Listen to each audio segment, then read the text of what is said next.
All right, Oregon State, Washington State. This is such a good game, and nobody's talking about it. I think it's because there's so many other good games that people don't think historically Washington State and Oregon State have been good.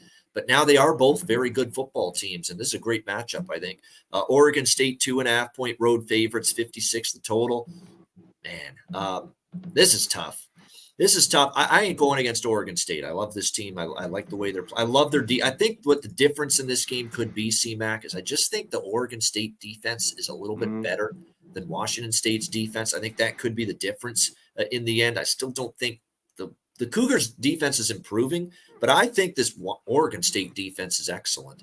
They stop the run. They stop the pass. They're going to be in a tough year because, look, this is going to be the best quarterback, best offense they've played facing Cameron Ward. And the Cougars, who have a very good offensive team this year.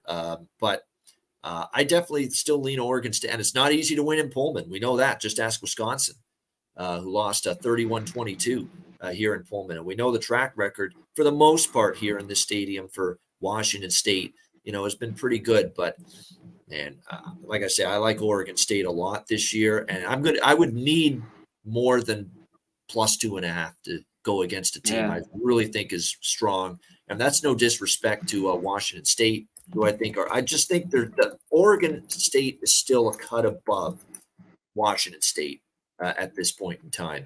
And I think this game might prove, as long as this number stays where it is, it would be Beavers or nothing for me. And DJU did not play well last week against San Diego State, but we know he's got a better game in him, and it wouldn't surprise me to see it here against Washington State. What do you think here, C-Mac? Yeah, big game between these two.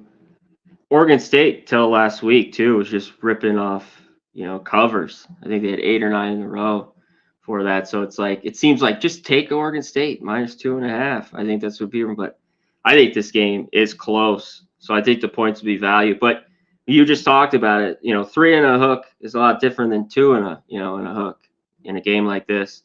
And I've been super impressed. As good as Oregon State's defense is, I think Washington State's not as good, but they're solid. And, yeah, I'm a big Cam Ward fan. I think he can make plays. This should be a great football game that I think is very close in this one. And do we get points? We get kind of trade back? Can this get over, or maybe we stay under? So I have no real feel for the total right now, too.